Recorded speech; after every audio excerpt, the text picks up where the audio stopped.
To Bernie's mom and the rest of his family, I am so sorry.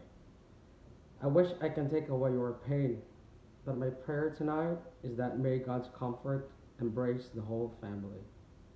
I feel you, that sometimes we look up and ask God, Lord, why? Why is there so much pain? And why is death separating us from those we truly love?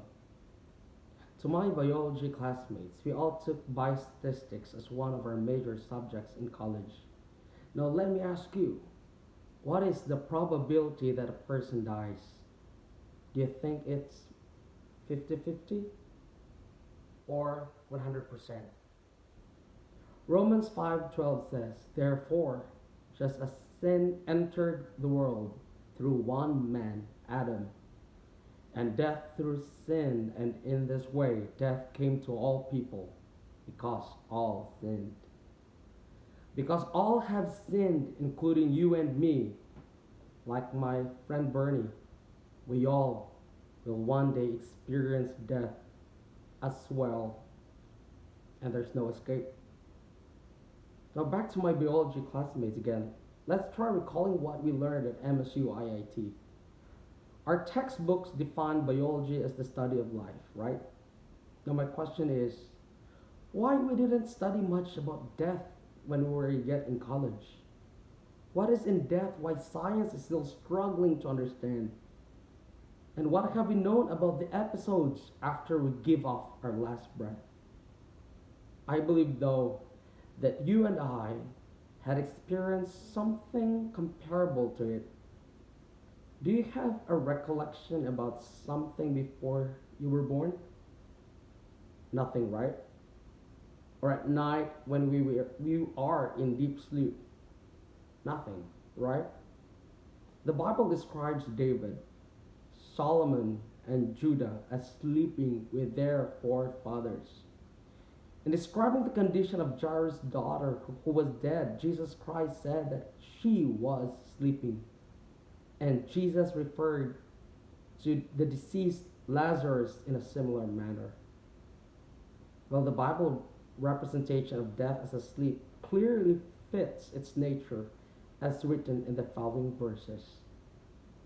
Let's read Psalms 146, verse 4. His breath goeth forth, in that day his thoughts perish. Ecclesiastes 9, verse 5. The dead know nothing. Their love, their hatred, and their envy have now perished. Because the Bible plainly teaches us that death is like a state of being asleep. Therefore, death is not the end of everything. There is hope because sleeping presupposes an awakening in Christ Jesus, because He is the resurrection and the life. Apostle Paul mentioned it in 1 Thessalonians 4:15-17. It says, "Brothers and sisters, we do not want you to be uninformed about those who sleep in death, so that you do not grieve like the rest of mankind who have no hope." For we believe that Jesus died and rose again, and so we believe that God will bring with Jesus those who have fallen asleep in Him. For the Lord Himself will come down from heaven with a loud command, with the voice of an archangel, and with the trumpet call of God, and the dead in Christ will rise first. After that, we who are still alive and are left will be caught up together with them in the clouds to meet the Lord in the air. And so we will be with the Lord forever. Apostle John also mentioned in his book, chapter 5, verse 28 and 29. It says, "The hour is coming in which all who are in the graves will hear His voice and come forth." 1 Corinthians chapter 15, verses 52-54 says, "In a moment, in the twinkling of an eye, at the last trump, For the trumpet shall sound, and the dead shall be raised incorruptible, and we shall all be changed. For this corruptible must put on incorruption, and this mortal must put on immortality. So then this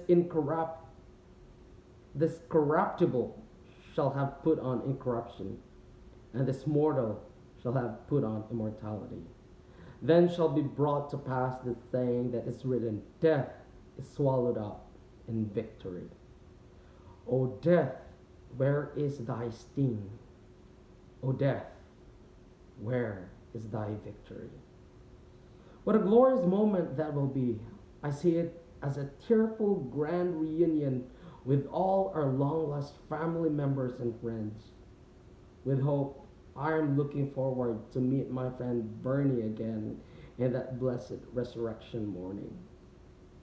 For it is written in Revelation 21 verse 4, and God shall wipe away all tears from their eyes, and there shall be no more death, neither sorrow, nor crying, neither shall be any more pain, for the former things shall pass away.